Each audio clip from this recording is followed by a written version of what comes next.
Welcome back, everybody. PM Trask, Pocket Jack's channel. We are talking about Dr. Mirage, episode 2, issue 2. First things first, the cover's mediocre. You can see she has her superhero uniform on. That's the little black and white, like prison outfit kind of, but it's stretchy onesies. She seems to have a cloak and cap. Have no idea what that's all about. The issue doesn't seem to really talk about it. Maybe they're her night clothes. Not exactly what you'd pick up if you saw it in the store, right?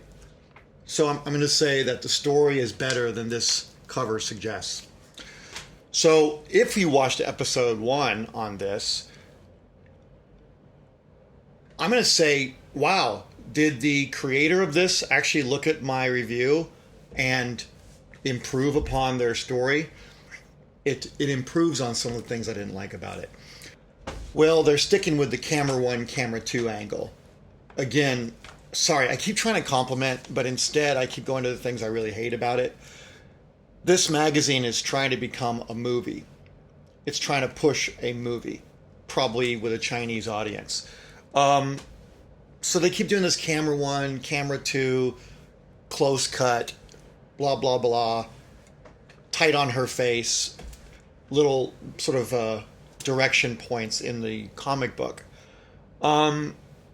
Hey, a comic book is a storyboard already for a movie. You don't have to go that extra mile and give direction points. It's kind of pathetic.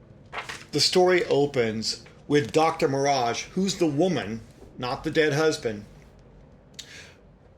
showing her vision of things. That's camera 1.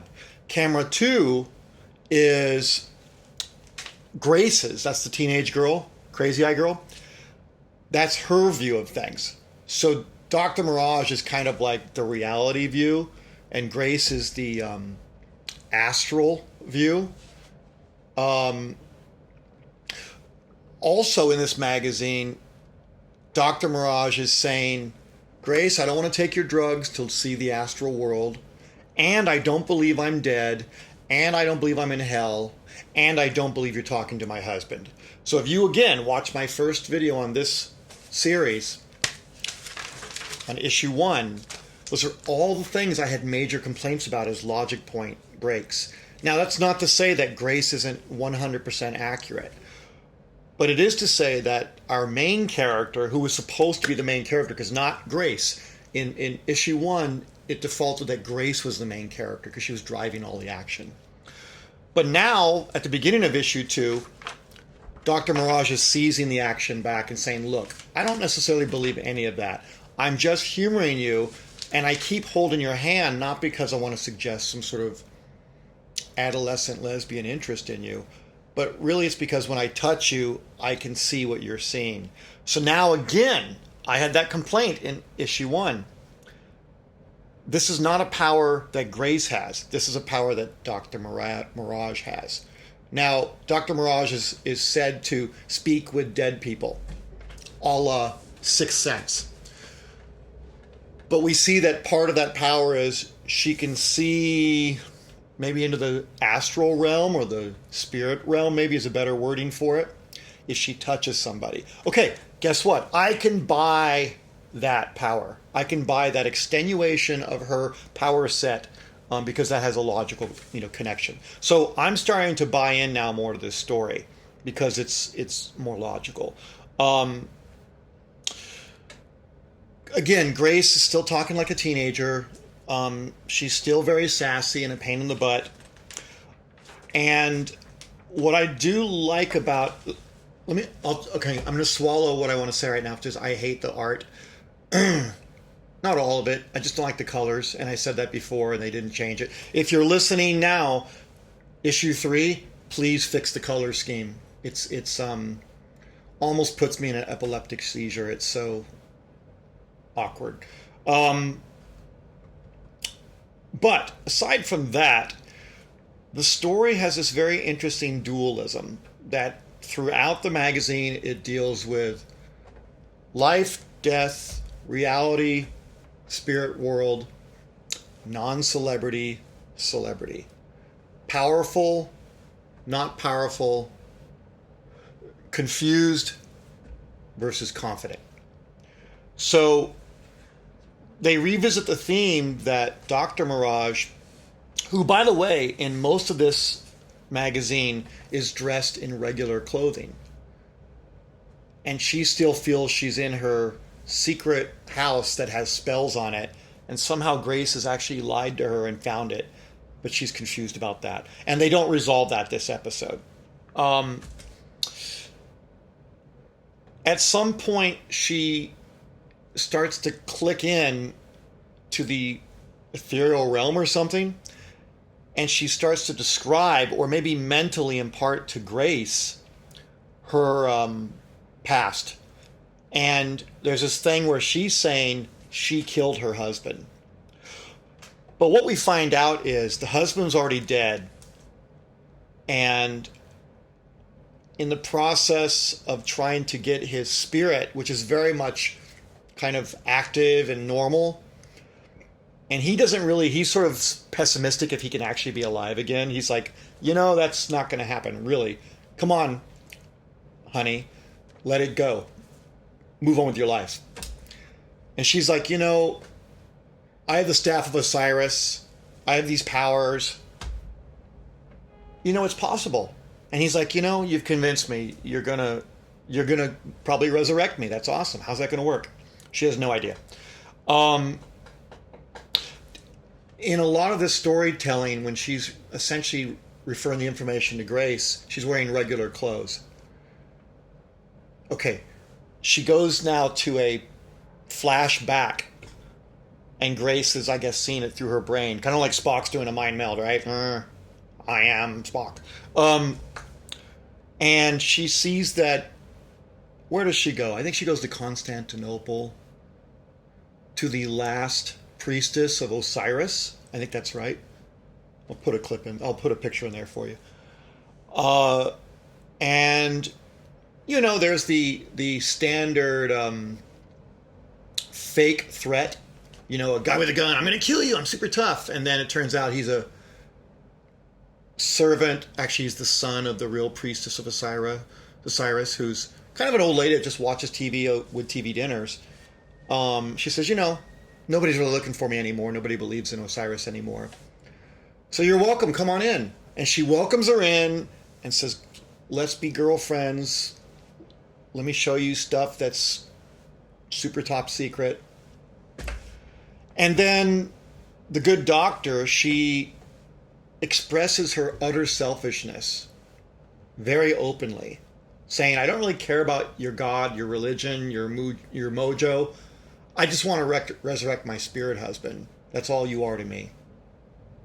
So the priestess, like any rational person, reacts to that kind of usury, selfish behavior in an appropriate way, which is, in that case, get the hell out of here.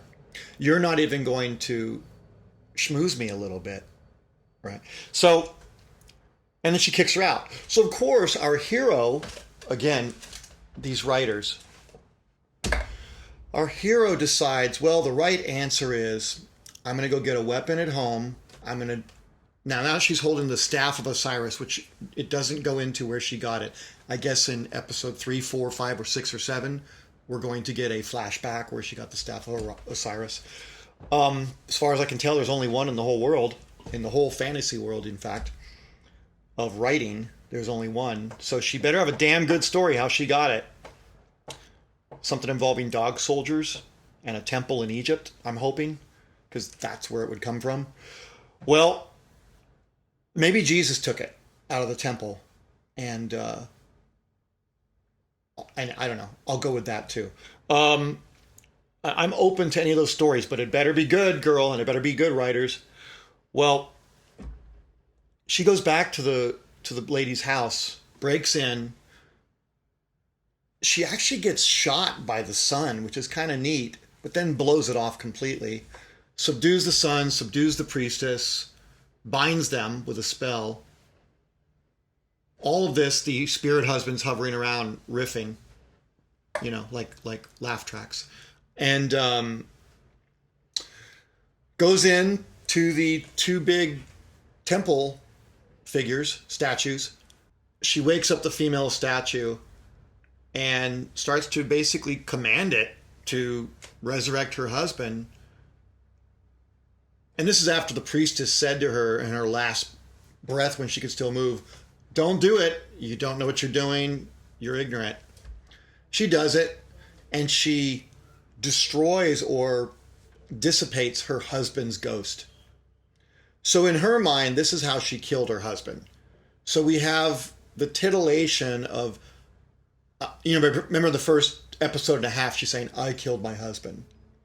Well, is this what she means? Or does she mean she killed him to be a ghost? Or does she mean she killed the ghost? So, it's still a cliffhanger. She now has on her Dr. Mirage superhero outfit. By the way, so far, as far as I can tell, she's a supervillain. She hasn't done anything terribly heroic. In fact, she's broken into people's houses, stolen stuff.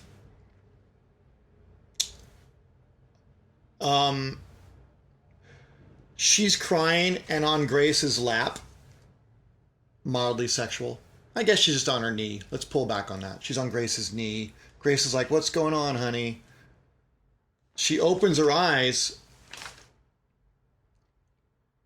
So this trips me out. Grace says to her, "Look around. It worked. You can see the world like I see the world now." And I have to say, the imagery is kind of cool. It's the spirit world or the astral world or whatever. But how does Grace know that Dr. Mirage is seeing now exactly what she's seeing? I guess Grace can see that she's now wearing the super uniform. Like that sort of symbolically represents her regular clothes are gone, so she must now be in the spirit world. So let's tie this together. Let me see if I can make sense of any of this. Dr. Mirage, when she thinks she's not dead, is wearing regular clothes and sees the world normally. Although she can touch people that can see into the spirit world and see what they're seeing, presumably those people have to be dead. But once she spiritually transitions through some psychological memory process to completely being in the spirit world, she also transitions into her self-image of a hero. So she's now wearing the uniform and she appears that way because I guess in the spirit world, and I guess I accept this, that we all appear in our own idealized forms. So if you were to die, right now, and you believe in heaven or the afterlife, if you're Jewish, I don't believe you have an afterlife, correct? I believe Judaism does not have the concept of afterlife. But if you're Muslim or Christian or whatever, a lot of those other ones do. Okay. Or even a deist.